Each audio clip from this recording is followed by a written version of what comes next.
কারবালাকে সামনে রেখে যুব সমাজ কি শিখল, কারবালা থেকে যুব সমাজের জন্য কি মেসেজ আছে, এটা হলো আমার বিষয়। ঠিক আছে বাবা? হোসেনি কাফেলা ঠিক আছে নি? ঠিক আছে। দেখেন, আমার সেই যোগ্যতা নাই আমি আপনাদেরকে অনেক জ্ঞান গর্ব কথা বলবো। তবে হ্যাঁ, আমার মুর্শিদে করিম औलाद रसूल আল্লামা সৈয়দ মোহাম্মদ তাহের শাহ সাহেব কিবলা মুদ্দাসিল্লুহুল আলীর দোয়ার নজর যদি এই ফকিরের দিকে হয় এবং অত্র রাঙ্গুনিয়ার আনাচে কানাচে যে সমস্ত শেখুল মাশায়েখ, বিশেষ করে আল্লামা রাহাতুল্লাহ নকশবন্দি, নূরুস সাফা নাঈমি রহমতুল্লাহ আলাইহি, আসার সময় বাসা শাহ রহমতুল্লাহ আলাইহি, আরো অসংখ্য ওলি আল্লাহরা যারা আছেন, ওনাদের দোয়ার নজর হলে আল্লাহ আমাকে কালিমাতুল হক তথা সত্য কথা শুদ্ধভাবে বলার তৌফিক দান করুক। সকলে বলুন আমিন। অনেক শিক্ষা আছে কারবালায়, তার মধ্যে দুইটা শিক্ষা আমি যুব সমাজকে জানাবো কারবালার মাঠ থেকে। একটা হলো, যদি প্রশ্ন করেন Zainul Abedin Qadri what is the lesson of Karbala, আমি বলবো the first lesson of Karbala, no compromise, কোনো আপোষ করা যাবে না। ঠিক কিনা কথা বলে? আপোষহীনতা, অন্যায়ের সাথে আপোষ না করার নাম কারবালা। একটু জোরে বলেন সুবহানাল্লাহ। অন্যায়ের সাথে আপোষ না করার নাম কারবালা, একটা লেসন। সেকেন্ড লেসন হচ্ছে কারবালা থেকে, কারবালা ইজ অ্যান এক্সাম হল। কারবালা হচ্ছে এই পৃথিবীর সবচেয়ে বড় বড়, সবচেয়ে কঠিন, সবচেয়ে দুঃসাধ্য, দুর্বেদ্য পরীক্ষার হলগুলোর মধ্যে একটা পরীক্ষার হলের নাম হলো কারবালা। এক্সাম হল, যেই পরীক্ষার হল থেকে ফুল আনসার করে বের হওয়া বড় কঠিন। ঠিক কিনা কথা জোরে বলে? দুনিয়ার অনেক পরীক্ষার হলে আপনারা বসেছেন, এখানে লার্জ অ্যামাউন্ট অফ পিপল আছেন যারা ম্যাট্রিক পরীক্ষায় A+ পেয়েছেন, লার্জ অ্যামাউন্ট অফ পিপল আছেন যারা ইন্টার পরীক্ষায় গোল্ডেন GPA 5 পেয়েছেন, লার্জ অ্যামাউন্ট অফ পিপল আছেন যারা দাখিল আলিমে চট্টগ্রাম বোর্ডে ফার্স্ট, সেকেন্ড, থার্ড হয়েছেন। আর এ দুনিয়ার সমস্ত পরীক্ষার হলকে 61 হিজরির পর থেকে আজকের দিন পর্যন্ত সমস্ত এক্সাম হল যেগুলো প্রতিষ্ঠানে দিয়েছেন, যেই পরীক্ষা মাঠে দিয়েছেন, যেই পরীক্ষা ময়দানে দিয়েছেন, যেই পরীক্ষা বিভিন্ন যুদ্ধে দিয়েছেন, সব পরীক্ষাকে এক পাল্লায় দিলে সবচেয়ে কঠিন পরীক্ষার হলের নাম হলো কারবালা। যদি আপনি আমাকে বলেন কিভাবে, হ্যাঁ, আপনি as a student of history আমি জানি দুইটা ভয়াবহ নরকীয় হত্যাকাণ্ড পৃথিবীতে হয়েছে। তিনটা বলতে পারি, আরো একটা বলতে পারি। একটা হলো তারেক বিন জিয়াদ যখন স্পেন দখল করে, মুসলমান বীর সিপাহসালার স্পেনকে সম্পূর্ণ মুসলমানদের কবজায় নিয়ে এসেছিলেন। আলিমের মাদ্রাসায় আলিমের আরবি সাহিত্য বইয়ে এই ঘটনা আছে আরবিতে। বিশ্ববিখ্যাত বীর তারেক বিন জিয়াদ, উনি ওনার সৈন্যদেরকে নিয়ে স্পেনের উপকূলে উঠেছেন জাহাজ নিয়ে। ওটা জাজিরাতুল আরবের মতো, আরব উপদ্বীপ যেভাবে তিন দিকে পানি একদিকে স্থল, স্প্যানও সেরকম, 3 দিকে পানি, একদিকে স্থল। হয়তো সামনে যেতে হবে অথবা পানিতে ডুবে মরে যেতে হবে। তারেক বিন জিয়াদ বলছেন ওনার সৈন্যদেরকে, আইনাল মাফার, কোথায় যাবা, কোথায় পালাবে তোমরা? হে আমার সৈন্যরা, তোমাদের পালানোর কোনো জায়গা নাই, তোমাদের যাওয়ার আর কোনো জায়গা নেই। হয়তো যুদ্ধ করে সামনে গিয়ে স্পেন মুসলমানদের কবজায় আনতে হবে, অথবা পেছনে গেলে সাগরে ডুবে মরতে হবে। তারেক বিন জিয়াদ জাহাজ জ্বালিয়ে দিয়েছেন যাতে করে কেউ যেতে না পারে। এমন যুদ্ধ করেছে মুসলমান সৈন্যরা, স্পেন মুসলমানদের কবজায় এসে গেছে। মুসলমানদের অবহেলার কারণে, নৈতিক অবক্ষয়ের কারণে, অটল না থাকতে পারার কারণে, দুনিয়ার লোভ লালসায় পড়ে যাওয়ার কারণে, দেখছেন না আজকের দিনে, আপনি দেখতে পাচ্ছেন না আজকে কি চলতেছে? বড় বড় মুসলিম কান্ট্রিগুলো তামাশা দেখতেছে। কথা জোরে বলেন না, ঠিক কিনা বলেন? যারা একটা হুঙ্কার দিলে বাতিল, কাফের, মুশরিক, বেঈমান ইসরাইল থরথর করে কাঁপে, ঠিক কিনা কথা বলেন? যাদের একটা ডাক, মুসলমানদের একটা ডাক পারমাণবিক অস্ত্রের চেয়েও পাওয়ারফুল, ঠিক কিনা কথা বলেন? মুসলমানরা নারায়ে তাকবীর বলবে, মুসলমানরা নারায়ে রিসালাত বলবে। নারায়ে তাকবীর আল্লাহু আকবার বলা মানে আমেরিকার 5000 পারমাণবিক অস্ত্রের চেয়েও পাওয়ারফুল তাকবীরের পাওয়ার, ঠিক কিনা কথা বলেন? কিন্তু কোথায় সেই মুসলমান? কই? আজ তারা বিলাসিতায় মত্ত, আজ তারা বিভোর আরাম আর আয়েশের জিন্দেগিতে। অবশ্যই আমার নবীর কাঠগড়ায় দাঁড়াতে হবে, আল্লাহর কাঠগড়ায় দাঁড়াতে হবে। আগে দোয়া করতাম, আল্লাহ মুসলমান দেশগুলোকে তুমি হেফাজত করো। এখন দোয়া পাল্টে গেছে, আল্লাহ মুসলিম কান্ট্রিতে যারা ইহুদি খ্রিস্টানদের দালাল হয়ে বসে আছে, তাই বাড়ি মারলে সে ভিতর থেকে চিৎকার করে ওঠে। পরে আমার ছোট ভাই যে ডাক্তার আছে সে বলছে সে স্ট্রোক করতে পারে যদি দরজা ভাঙা হয়। আমি তখন উপলব্ধি করেছি সন্তানের জন্য বাবার কেমন লাগে। আমার ছেলে কিছু হয়ে যায় নাই, সে ওয়াশরুমে আটকে গেছে মাত্র, আমার কলিজা খান খান হয়ে যাচ্ছে। আমার মোবাইল কোন দিকে যাচ্ছে, আমার ড্রাইভারকে আমি কোথায় যেতে বলবো, কি করব, আমি বেচেন হয়ে গেছি। আর ইমাম হুসাইনের কোলে আলী আসগর গিয়েছিলেন পানির জন্য, দিয়েছে তীর, তীর এসে ঢুকে গেছে গলা দিয়ে। যখন শহর বানু জিজ্ঞেস করছেন ওরা কি পানি দিয়েছে, বলেন না পানি দেয় নাই। আলী আসগর চুপ হয়ে গেল কেন? বলে সে পানি আর পান করবে না এখানে। কেন? কোথায় পান করবে? নানা জানের হাতে হাউজে কাউসার পান করবে। আপনি একবার ভাবেন, আপনি যখন অ্যাজ এ মুসলিম, মুসলমানের ছেলে হিসেবে আপনি যখন জুমার নামাজে একামতের আগে দৌড়াদৌড়ি করে ঢুকেন,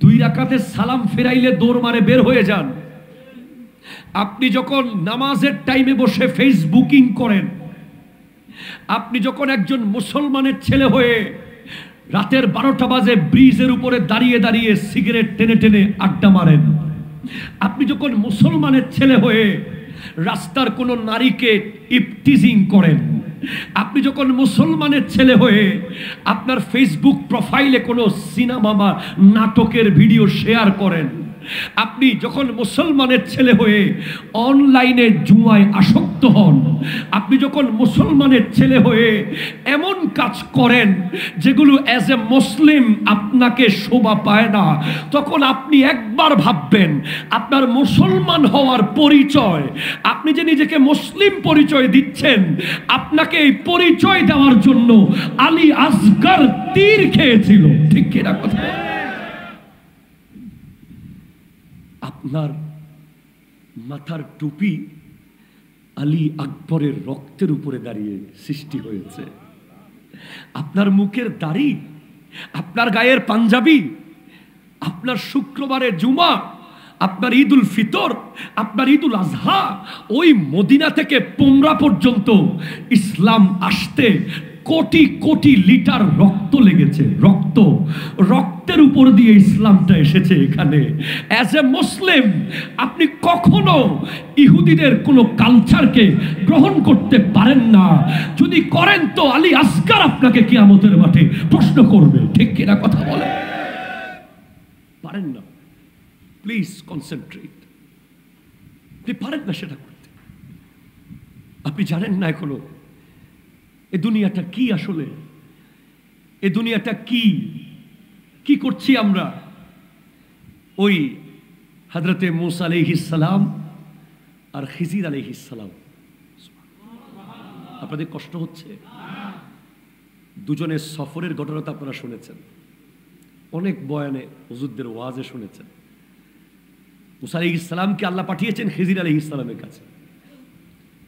সফর করছেন, সফরের মধ্যে খাজা খিজির বলছেন আপনি আমার সাথে সফর করতে পারবেন না, আপনি গরম বেশি মেজাজ।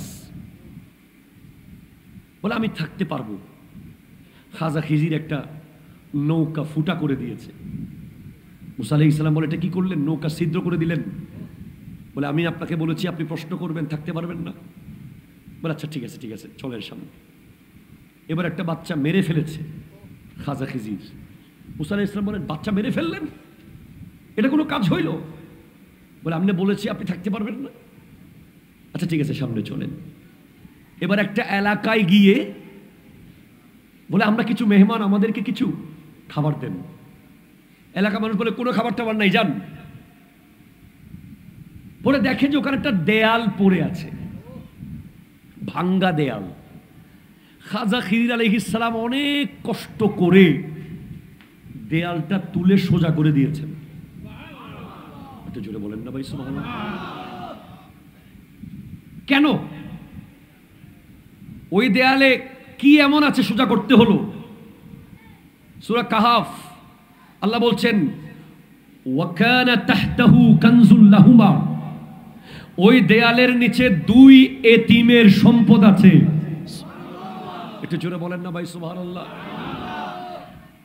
ওয়াকানা আবুহুমা সালিহান, ওই দুই এতিমের বাপ ছিল নেককার, সালেহ, ভালো, আল্লাহওয়ালা।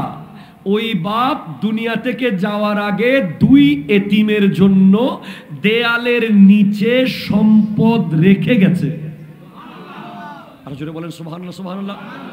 আপনারা ওয়াজ এতটুকু শুনেছেন অনেকে। এই সম্পদ কি,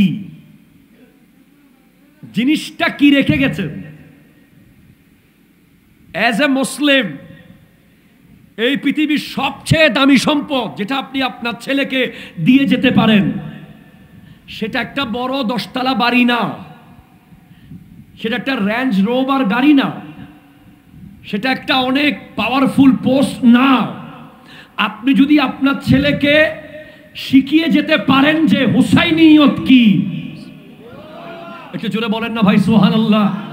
আপনি যদি আপনার ছেলেকে এই শিক্ষা দিতে পারেন হুসাইনিয়ত কি, এজিদিয়ত কি, এই শিক্ষাটা দিতে পারলে আপনি আপনার ছেলেকে একটা 10 তলা বাড়ি চেয়ে আরো দামি কিছু দিয়ে গেছেন। সুবহানাল্লাহ, জোরে জোরে বলেন। ওই এতিমের বাবা, একটু দরুদ শরীফ পড়েন। আল্লাহুম্মা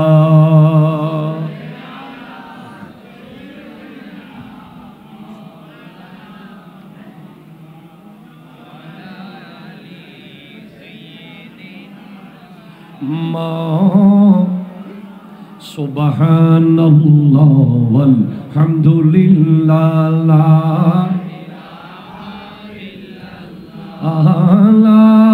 ইলাহা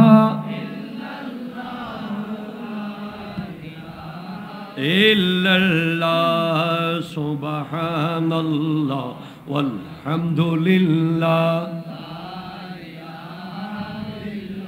লা ইলাহা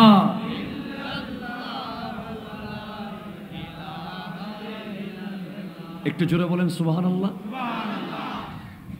খুব খেয়াল করেন যুবক ভাইরা খেয়াল করেন। আমার যুবক ভাইরা বাবাকে, অনেক যুবক ভাইরা আছে বাবাকে দোষারোপ করে, আমার বাবা আমাদের জন্য কিছু দিয়ে দেন। আমার হাবিব সিজদাকে লম্বা করেন, কারণ আপনি উঠে গেলে হোসাইন পড়ে যাবে, হোসাইন পড়ে গেলে হোসাইন কষ্ট পাবে, হোসাইন কষ্ট পেলে আল্লাহ কষ্ট পাবে, আল্লাহ কষ্ট পাক। এটা কি আপনি চান? যদি না চান তাহলে আপনি সিজদা লম্বা করুন, লম্বা করুন, লম্বা করুন।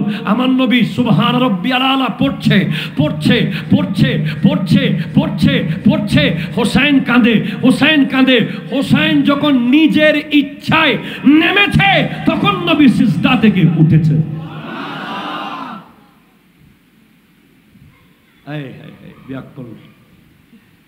ওরা আবার বলে ক্ষমতার দ্বন্দ্ব। Yazid, who is Yazid? Yazid K? Yazid একজন সাহাবার সন্তান। ওনার বাবা হযরতে আমিরে মুআবিয়া রাদিয়াল্লাহু তাআলা, উনি একজন সম্মানিত সাহাবা। তবে মাওলা আলীর কম্পেয়ারে ইমাম হোসাইনের সাথে কম্পেয়ার করলে এই কম্পেয়ারের মধ্যে আসমান আর জমিন পার্থক্য হয়ে যাবে। ঠিক কিনা কথা বলে? ক্ষমতা এই পরিবারের, যেই পরিবারকে কোরআন আহলে বাইত বলেছে। ক্ষমতা সিদ্দিক আকবরের, ক্ষমতা ফারুক আজমের, ক্ষমতা উসমান যুন্নুরাইনের, ক্ষমতা মৌলা আলী। যারা বলেন সুবহানাল্লাহ, যারা প্রত্যেকে আহলে বাইত রাসূলকে সব সময় ক্ষমতার মসনদে থাকা অবস্থায় সর্বোচ্চ সম্মান দিয়েই নিজের ক্ষমতা পরিচালনা করেছেন। দরুদ শরীফ আল্লাহুম্মা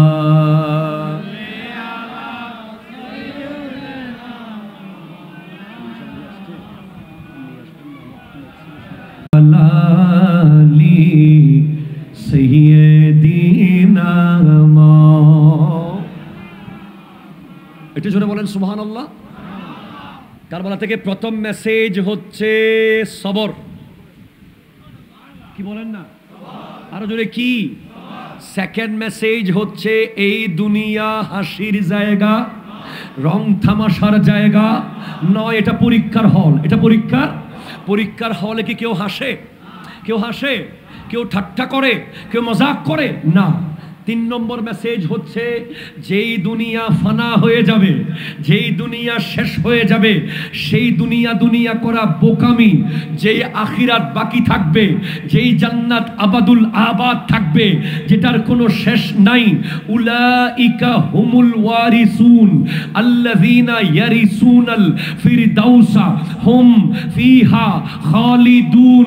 ইয়াজিদ যদিও দুনিয়ার মসনদ নিয়েছে, ইয়াজিদ যদিও দুনিয়ার সিংহাসন নিয়েছে, ইয়াজিদের সৈন্য ইবনে জিয়াদ যদিও দুনিয়ার সিংহাসনে বসেছে, ইয়াজিদ যদিও বসরা কুফায় পাওয়ার দেখিয়েছে, আরে হোসেন তো সে যার ব্যাপারে নবীজি বলেছেন ইন্নাল হাসানা ওয়াল হুসাইনা সাইয়্যিদা শাবাবি আহলিল জান্নাহ। ওই জান্নাতের মধ্যে যত যুবক থাকবে সবার উপরে যেই মসনদ থাকবে, যেই মেম্বার থাকবে, সেই মেম্বারে বসে থাকবে ইমামে হাসান আর হুসাইন। ঠিক কিনা কথা বলেন? আল্লাহু আকবার।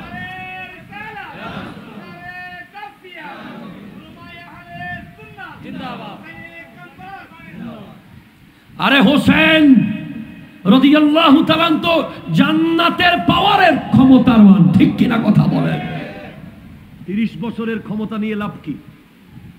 ক্ষমতা আছে? এই ভাই ক্ষমতা আছে নাকি? ক্ষমতা কই? খুঁজে পাওয়া যাচ্ছে? সামনেও আসবে, যাবে। ক্ষমতাটা আল্লাহ দেওয়া একটা পরীক্ষা। ক্ষমতা কি? ক্ষমতাকে আপনি বড় নেয়ামত মনে করিয়েন না। ক্ষমতার চেয়ার পাওয়া মানে আপনি পরীক্ষার হলে ঢুকে গেছেন। ওখানে পারফেক্টলি লিখতে হবে আপনাকে, চেয়ারটাতে বসে বসে। উল্টাপাল্টা লিখছেন, চলে যেতে হবে। ঠিক কিনা জোরে বলেন? ক্ষমতার ব্যবহার আর অপব্যবহার। হাদিসে পাকে আছে, কেউ যখন জোর করে নিজে নিজে ক্ষমতায় বসে, তার উপর আল্লাহর কোনো সাহায্য আসে না। আর যাকে মানুষ জোর করে বসায়, তাকে আল্লাহ সাহায্য করে। একটু জোরে বলেন না ভাই, সুবহানাল্লাহ। ক্ষমতা। ইমামে হুসাইনকে আপনি কি ক্ষমতা দেবেন? যার কাছে গোটা সমুদ্র, তাকে কুয়া দেখিয়ে লাভ আছে?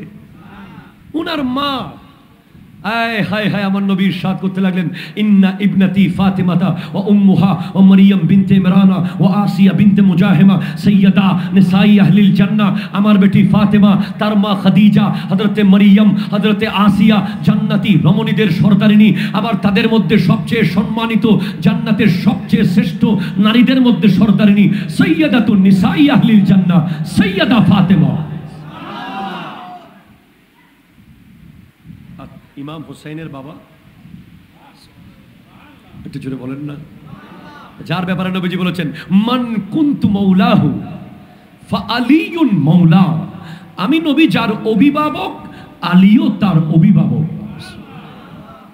যার ব্যাপারে নবীজি বলেছেন, আনতা আখি ফিদ দুনিয়া ওয়াল আখিরাহ। আয় হায় হায়, নবীজি আনসার মুহাজির, আনসার মুহাজির, আনসার মুহাজির, ভাই ভাই বানিয়ে দিচ্ছেন, ভাই ভাই বানিয়ে দিচ্ছেন।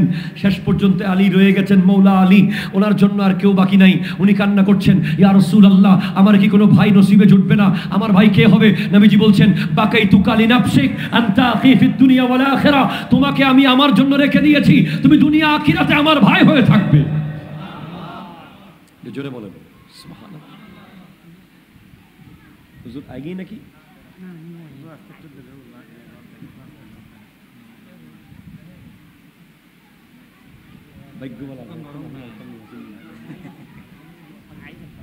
দুরূদ শরীফ, আল্লাহুম্মা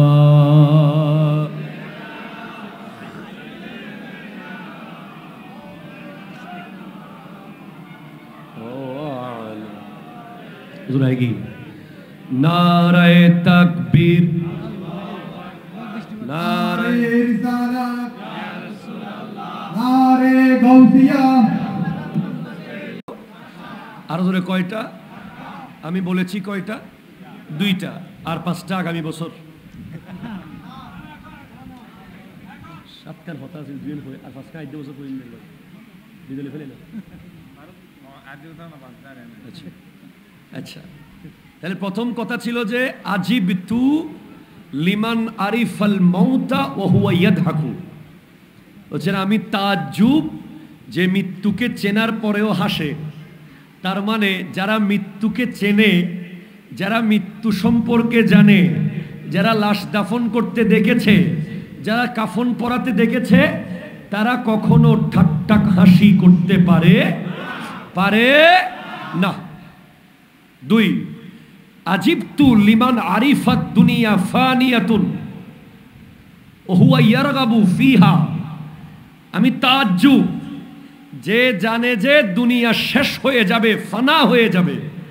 এই দুনিয়া আজ নয় তো কাল শেষ হয়ে যাবে, এরপরেও দুনিয়া দুনিয়া করে, হালাল হারাম বাছ বিচার করে না, নামাজ ঠিকভাবে পড়ে না, দুনিয়াদারি করতে গিয়ে আল্লাহর ইবাদত থেকে দূরে, আল্লাহর আদেশ নিষেধ থেকে নিজেকে ঠিকভাবে মেনটেন করতে পারে না, সুদ ঘুষ নিয়ে ব্যস্ত। ঠিক কিনা কথা বলেন? এই ব্যক্তিদের কথা উনি বলেছেন। আমি তাজ্জুব ওই ব্যক্তিদের ব্যাপারে। 3 নম্বর লাইন বলেছেন, আজিবতু লিমান আরিফা আন্নাল উমুরা বিল আকদারি ওয়া হুয়া ইয়াগতাম্মু লিল ফাওয়াত। আল্লাহ আল্লাহ আল্লাহ বলছেন, আমি তাজ্জুব, ওই এতিমের বাবা হযরত খিজির আলাইহিস সালাম যে দেয়াল তুলে দিয়েছেন, ওই দেয়ালের নিচে যেই সম্পদ ছিল স্বর্ণের পাতা, ওই পাতার 3 নম্বর লেখাটা ছিল যে আমি তাজ্জুব, প্রত্যেকটা বিষয় কিসমতের উপরে ডিপেন্ড করে, তকদিরের উপরে। এরপরেও হারিয়ে যাওয়া বস্তুর জন্য মানুষ পাগল পারা হয়ে যাচ্ছে। যেটা হারিয়ে গেছে সেটা তো চলে গেছে, সেটার জন্য হাই হুতাশ করলে কোনো লাভ হবে? লাভ হবে ওই সেটাই। বিশাইয়্যিম মিনাল খাউফ ওয়াল জু ওয়া নাকসিম মিনাল আমওয়াল ওয়াল আনফুস ওয়াস সামারাত। আপনার ব্যবসা লস হবে, আপনি মাথা ফাটিয়ে ফেলতে পারবেন না, আপনার সন্তান মারা যাবে, আপনি সুইসাইড করতে পারবেন না, আপনার ক্ষেত বন্যার পানিতে ডুবে শেষ হয়ে যাবে, আপনি আত্মহত্যা করতে হাই হুতাশ করতে পারবেন না, আপনার আপনজন দুনিয়া ছেড়ে চলে যাবে, আপনি হাই হাই করে নিজের সিনায় বাড়ি দিতে পারবেন না। আপনাকে জায়নামাজে গিয়ে সিজদায় অবনত হয়ে আল্লাহর দরবারে বলতে হবে ইন্না লিল্লাহি ওয়া ইন্না ইলাইহি রাজিউন। জোরে বলেন সুবহানাল্লাহ। যাদের কাছে এই নলেজ, আল্লাহ আপনাকে টাকা দেবে, আপনি কোটিপতি হন, কোনো অসুবিধা নাই, হালাল পথে হন আর আল্লাহর রাস্তায় দেন, ঠিক কিনা? জোরে বলেন। দিবেন তো বাড়বে। আপনাদের দেওয়ার বহু রাস্তা আছে, মাদ্রাসা আপনাদের ঘরের দুয়ারে, এই হুসাইনি কাফেলা, বাস এই জায়গায় আর গেলাম না। সর্বশেষ যেটা শিক্ষা বলেছিলাম, নো কম্প্রোমাইজ। হুসাইনি কাফেলা শুধু মাহফিল শেষ করে ঘুমাইতে পারে না, ঠিক কিনা? কথা জোরে বলেন। মাহফিলের বিরিয়ানির প্যাকেট দিয়ে ঘুমিয়ে যেতে পারে না। হুসাইনি কাফেলার দায়িত্ব রয়েছে। হুসাইনি কাফেলার দায়িত্ব হলো হুসাইনিয়ত আর এজিদিয়তকে এলাকায় পার্থক্য করে দেখিয়ে দেওয়া। এলাকায় যদি কেউ সুদের সাথে সম্পৃক্ত করে, তাকে 1 বার ওয়ার্নিং, 2 বার ওয়ার্নিং, 3 বার ওয়ার্নিং দেওয়ার পরে 4র্থবার তাকে এলাকায় বয়কট করার নাম হলো কারবালা, ঠিক কিনা? কথা বলে। এলাকার মধ্যে কেউ যদি যৌতুক নেয়, কথা কয় না, আপনারা কথা কেন বলতেছেন না ভাই? ব্যাগ করতে যৌতুক নেবে, খেয়াল ঘুমানো না মাথায় শোন না। যদি কেউ যৌতুক নেয় আর দেয়, হুসাইনি কাফেলা তাদেরকে গিয়ে ওয়ার্নিং করবে। জুলুমের বিরুদ্ধে দাঁড়িয়ে যাওয়ার নাম হলো হুসাইনিয়ত, ঠিক কিনা বলেন? আর জুলুমের পক্ষে থাকার নাম হলো এজিদিয়ত। হুসাইনি কাফেলা ওয়ার্ন করবে, সর্বশেষ যদি না হয় তাকে বয়কট করার নাম হলো কারবালা। যে ব্যক্তি নামাজ পড়ছে না, নামাজ পড়ছে না, নামাজ পড়ছে না, হুসাইনি কাফেলা নিজেরা প্রথম কাতারে নামাজ পড়বে, মানুষকে নামাজের দাওয়াত দেবে। যেই ঘরে বাপ মাকে সন্তান সেবা করছে না, বাপ মাকে কষ্ট দিচ্ছে, হুসাইনি কাফেলা গিয়ে তাদেরকে বুঝাবে 1 বার 2 বার 3 বার, 4র্থবার বয়কট করতে হবে সামাজিকভাবে ওই ব্যক্তিকে। সেটাই হলো হুসাইনিয়ত, ঠিক কিনা? কথা বলেন। আল্লাহ পাক আমাদেরকে হুসাইনিয়ত আর এজিদিয়ত বুঝার তৌফিক দান করুক। কারবালার মাঠের শিক্ষাগুলো আমাদের জীবনে ইনজেক্ট করার তৌফিক দান করুক। ওমা তৌফিক ইল্লা বিল্লাহ ওয়া আখিরু দাওয়ানা আনিল হামদুলিল্লাহি রাব্বিল আলামিন। ওয়াসসালামু আলাইকুম ওয়া রাহমাতুল্লাহি ওয়া বারাকাতুহু।